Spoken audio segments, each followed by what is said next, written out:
Hi everyone, welcome back to my channel. Today I wanted to share with you my process of this gouache sketch that I made. It's one of 30 gouache sketches that I'll be doing, and I'm participating in a landscape challenge on Instagram, so I wanted to document the process and share it with you. So here is the reference photo of Chartersville Marsh in New Brunswick, Canada. This is where I used to live, and I now live 12 hours away from there. It's a lovely place to live. The air is much more fresh, and the greenery is such more vibrant. So I was hoping that I can capture that day at that marsh.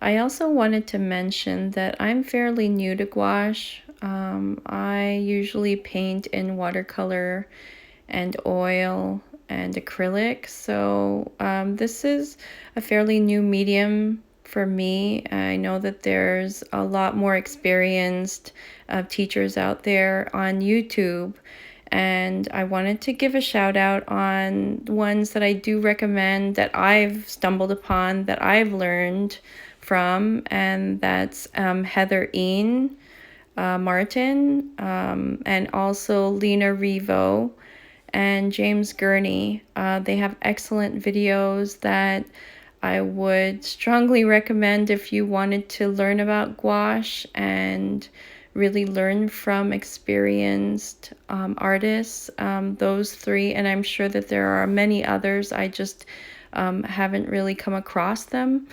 So these are the three artists that I had learned from on YouTube and picked up some techniques from them. So I appreciate them, and please visit them.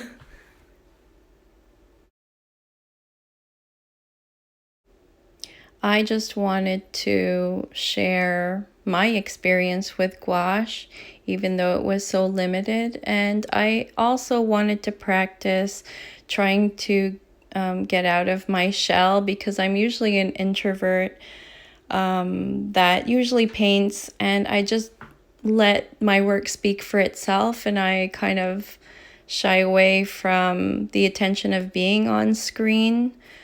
But I wanted to change that in 2020 and start to put myself out there in video. Hopefully, I'll muster up the courage to be in front of a camera. But as of yet, I don't think I will until I feel comfortable enough. And right now, I'm still trying to practice to do voiceovers.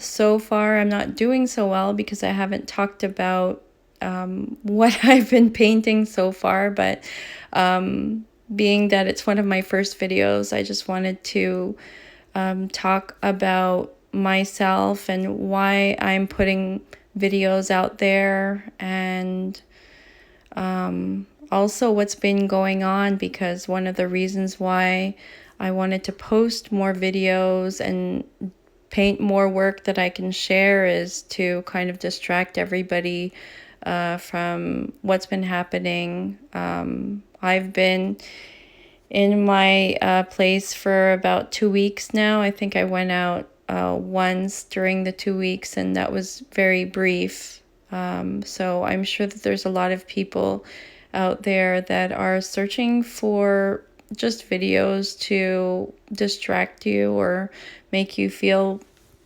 better after watching it, and that's really my hopes that these videos will kind of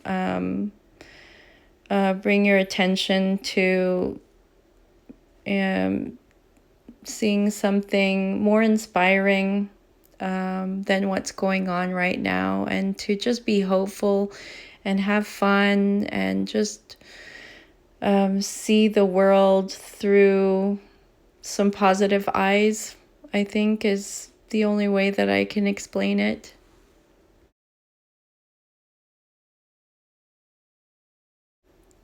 So enough talking about me. I'm going to start to talk about the painting. So what you see as the darkest values is a mixture of Prussian blue with Viridian and alizarin crimson, I believe. And I started off by painting the darkest values.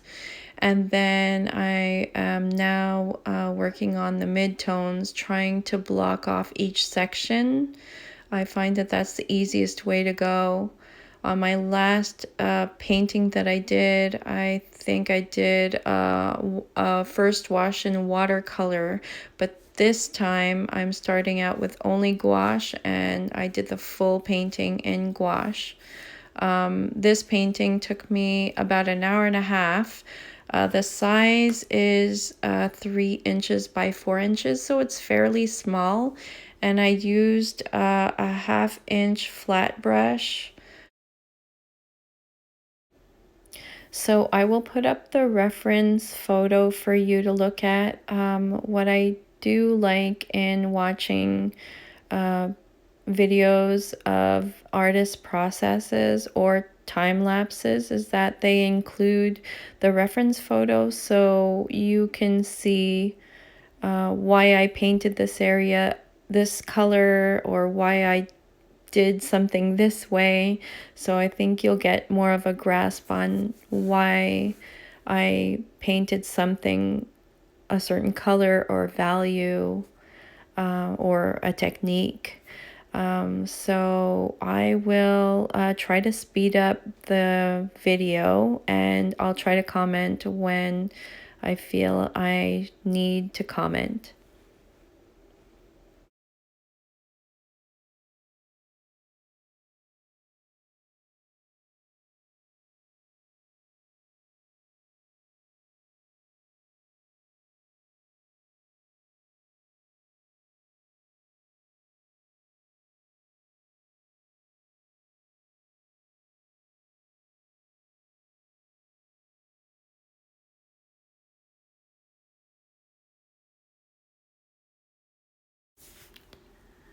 So what I'm doing now is I mixed Prussian blue with white, titanium white, and I painted to create depth in this piece and pushed further the background using these two colors.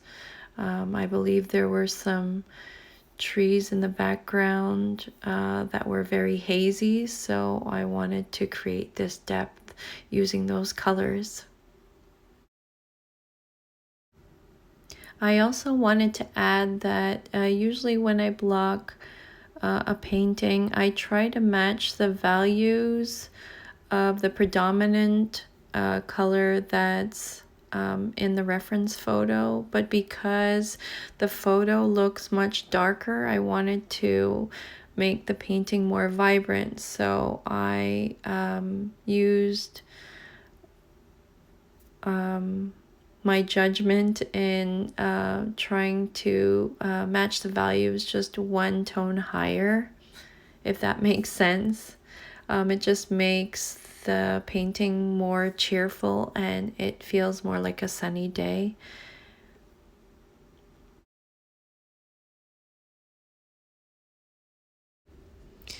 I also like to make a painting as interesting as I can, so I try to mix different variations of green. So I will use Viridian green, and I think sap green, and I know that there was a lime green. I wish I had my paint chart with me, and I would mix it with its complementary, which was red. In this case, it was alizarin crimson specifically that I used to kind of dull the colors down. And if I wanted them to stand out, then I would keep it saturated as is.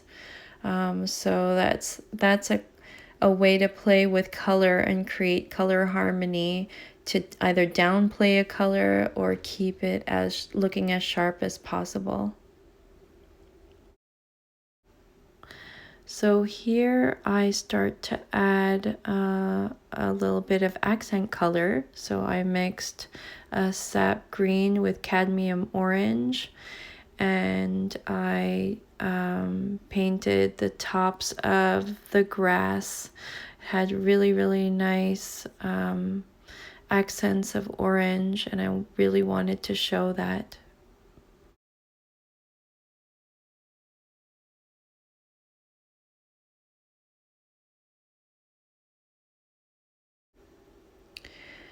For the sky, I used Winsor & Newton sky blue with a lot of titanium white.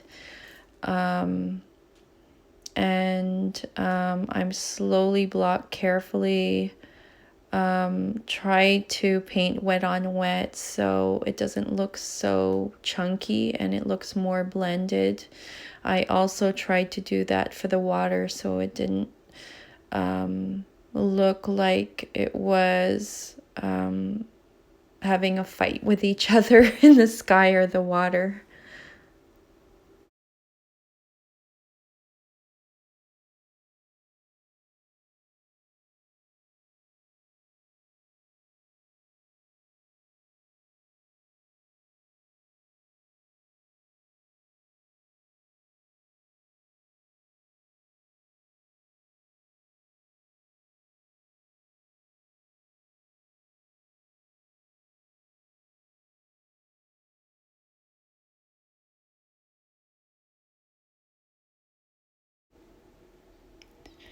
So this area is the stones of the Babbling Brook that I'm painting. And that was a challenge because I had to paint different facets of the stone. I find that stones and rocks are pretty hard to paint.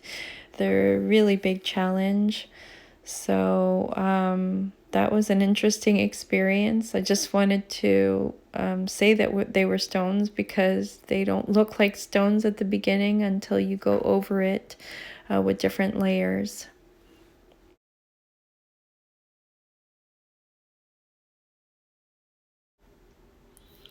So I wanted to bring the eye towards the forefront. So I used linden green with, I think, titanium white, and I started to create accents in the forefront to bring the eye to what I wanted to be the focal point, which was the water in the center of the painting. And I think later on I found that the linden green that I painted of accents were too overpowering, and I wanted more attention to the water, so I kind of blotted it out a little bit, but still you could see in the final piece there's still a bit of signs that it's still there.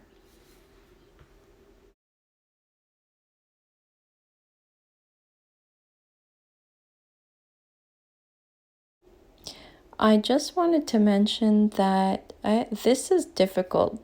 Trying to do voiceovers for a whole video is so difficult.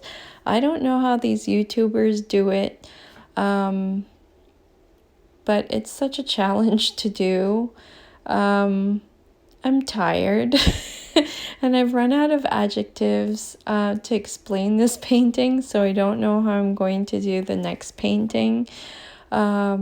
But yeah, it is work to have to describe each step and still find stuff to talk about. So I just wanted to mention that. But I'm still having a great experience, but it's eye-opening for me how other people who do these time lapses or show their processes and can talk for such a long time. I just don't know how they all do it, so I commend you all. So this is my favorite part, as I had said on my last video, and it's taking off the tape to show the lovely clean borders and to really see the painting for how it's supposed to look like. and I just loved how it turned out. It really captured the look of that day, and I am so happy that I stuck with gouache and I'm continuing my experience with it. I also wanted to show my workstation and what was on my table when I painted. My 2 jars of water, my spray bottle of water for my gouache, my palette, and you can see all the colors that I've mixed. And I also wanted to thank you all for joining me. And if you stayed up until the end and listened to me babble the whole time, I am so happy that you did, and thank you. I appreciate you all so much for taking the time to watch this video, and I hope to see you all again soon. Thank you for watching.